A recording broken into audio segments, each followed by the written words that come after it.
السلام علیکم اسٹوڈنٹس، میں ہوں میر بخاری اور میں حاضر ہوں آج کے ٹاپک کے ساتھ۔ ہمارا آج کا ٹاپک ہے تحریک خلافت۔ انتہائی دلچسپ ٹاپک ہے۔ اس کا ہم بیک گراؤنڈ پڑھیں گے، جو کہ امید میں کرتا ہوں کہ آپ کی معلومات میں بہت زیادہ اضافہ کرے گا۔ تحریک خلافت، سب سے پہلے اس کا جو نام ہے تحریک خلافت، اس کا مطلب کیا ہے؟ تحریک کہتے ہیں جدوجہد کو، خلافت مطلب خلافت کے متعلق۔ تو اس میں تھوڑا سا میں بتاتا چلوں کہ اس وقت ترک میں، ترکستان مطلب یا ترکی، موجودہ ترکی جو ہے، یہ اس وقت عثمانی خلافت کے زیر اثر تھا۔ عثمانی خلافت پوری مسلم دنیا اس کو مانتی تھی اور یہ ایک ترک خاندان تھا۔ یہاں تک آنے سے پہلے ہم تھوڑا سا اس کا بیک گراؤنڈ پڑھ لیتے ہیں خلافت کا، کہ خلافت کا مطلب کیا ہے، کہاں سے شروع ہوتی ہے۔ خلیفہ سے نکلا ہے خلافت، اور خلیفہ کا مطلب ہوتا ہے اللہ تعالیٰ کا نائب۔ مطلب کہ ایسا مسلمان حکمران جو اللہ تعالیٰ کی بتائی ہوئی شریعت کو یہاں پر نافذ کریں اللہ تعالیٰ کے بتائے ہوئے طریقے کے مطابق، یا اللہ تعالیٰ کے نائب کے طور پر۔ تو حضرت محمد صلی اللہ علیہ وسلم کی رحلت کے بعد پہلے خلیفہ حضرت ابو بکر صدیق تھے، بعد میں حضرت عمر فاروق، تیسرے خلیفہ حضرت عثمان غنی، اور چوتھے خلیفہ حضرت علی کرم اللہ وجہ۔ تو یہ پہلے 4 خلیفہ جو تھے ان کو خلفائے راشدین کہا جاتا ہے۔ خلفائے راشدین کا مطلب ہے کہ ایسے خلیفہ جو ہیں جو دین کے مطابق یا شریعت کے مطابق انہوں نے حکمرانی کی ہو۔ تو یہ پہلے جو 4 خلفہ ہیں ان کو خلفائے راشدین اس لیے کہا جاتا ہے کہ انہوں نے قرآن اور سنت کے مطابق اور شریعت کے مطابق اپنا جو دور حکومت تھا وہ گزارا۔ اس کے بعد کچھ لوگ حضرت امام حسن کو 5ویں خلیفہ راشد مانتے ہیں، لیکن ان کا خلافت کا جو ڈیوریشن تھا بہت شارٹ تھا، اور وہ حضرت معاویہ کے حق میں دستبردار ہو جاتے ہیں۔ لہٰذا کچھ لوگ اس کو اس لیے حضرت امام حسن کو خلیفہ راشد کے طور پر شامل نہیں کرتے، کیونکہ وہ خود اپنے حق سے دستبردار ہو گئے تھے۔ اس کے علاوہ کچھ لوگ جو ہیں حضرت عمر بن عبدالعزیز کو بھی 5واں خلیفہ راشد مانتے ہیں۔ لیکن حضرت علی کے بعد خاندانی حکومت شروع ہوتی ہے، اس کو خاندانی حکومت یا ملوکیت بھی کہا جاتا ہے۔ لہٰذا اس لیے اس دور کے بعد جو ہے خلافت راشدہ اس کو نہیں کہا جاتا۔ تو یہ جو خاندانی حکومت شروع ہوتی ہے حضرت معاویہ کے خاندان، مطلب کہ بنی امیہ کی حکومت کہلاتی ہے۔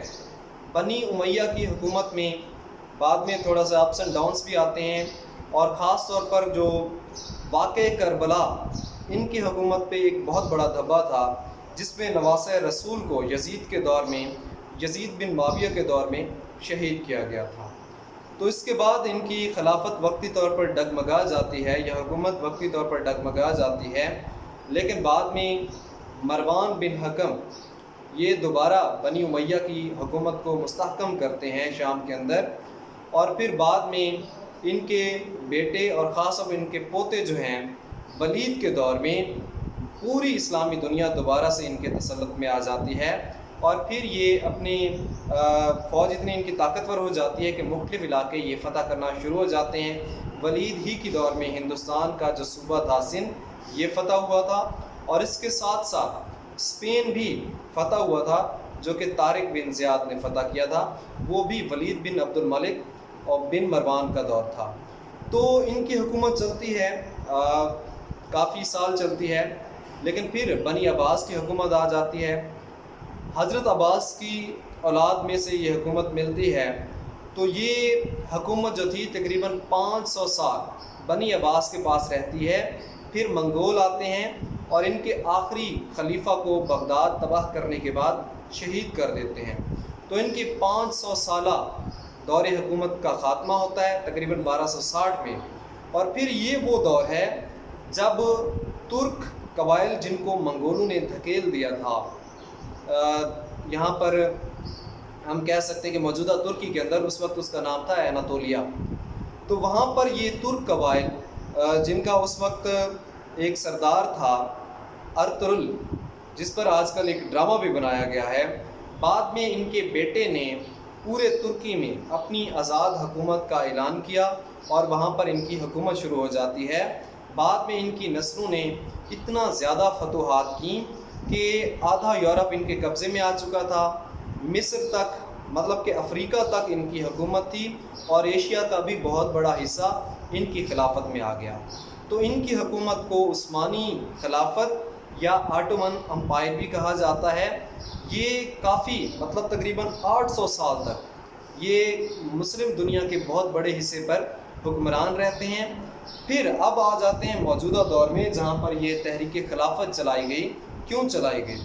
دنیا دو حصوں میں بٹی ہوئی تھی، ایکسس اینڈ الائز، اتحادی اور ان کے جو مخالف گروپ تھا۔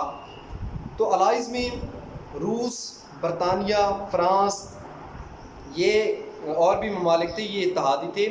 دوسری طرف جرمنی تھا، اور ترکی نے اس وقت بدقسمتی سے جرمنی کا ساتھ دیا۔ ترکی کیونکہ وہاں پر مسلمانوں کی اس وقت عثمانی خلافت موجود تھی، ترکی اور جرمنی کو پہلی جنگ عظیم کے اندر شکست ہو جاتی ہے۔ پہلی جنگ عظیم شروع ہوئی تھی 1914 میں، 1918 تک رہتی ہے۔ تو ان 4 سالوں میں ترکی کو شکست ہو جاتی ہے، جرمنی کو بھی شکست ہو جاتی ہے، جرمنی کے ٹکڑے کر دیے جاتے ہیں۔ تو اب ہندوستان کے مسلمانوں کو یہ خطرہ پیدا ہو چکا تھا کہ عثمانی خلافت ختم کر دی جائے گی اور ترکی کے بھی ٹکڑے کر دیے جائیں گے۔ اس وجہ سے یہاں پر تحریک خلافت شروع کی گئی، مینس کہ خلافت کو بچانے کی تحریک یا خلافت کو بچانے کے لیے جدوجہد۔ کیونکہ یہاں پر برصغیر پر انگریزوں کا قبضہ تھا، لہٰذا ہندوستان کے مسلمان یہاں پر انگریزوں کو پریشرائز کرنا چاہتے تھے کہ وہ ترکی کو کوئی نقصان نہ پہنچائیں۔ یہ تھا ہمارا آج کا ٹاپک۔ ہم نے بیک گراؤنڈ پڑھا خلافت کے حوالے سے کہ خلافت کیسے شروع ہوئی، اور یہ عثمانی خلافت کیا ہے۔ ان کی ابتدا پہ جو ڈرامہ بنا گیا، زیادہ تر لوگ پاکستان میں خاص طور پر اس کو کافی پاپولیرٹی مل رہی ہے، تو یہ دیکھنا چاہیے۔ اس سے نہ صرف معلومات میں اضافہ ہوتا ہے بلکہ ایک اسلامی جذبہ بھی پیدا ہوتا ہے، جو کہ آج کل دیکھنے میں آ رہا ہے۔ تو انشاءاللہ کل خلافت کے بارے میں مزید ڈیٹیل پڑھیں گے۔ اللہ حافظ۔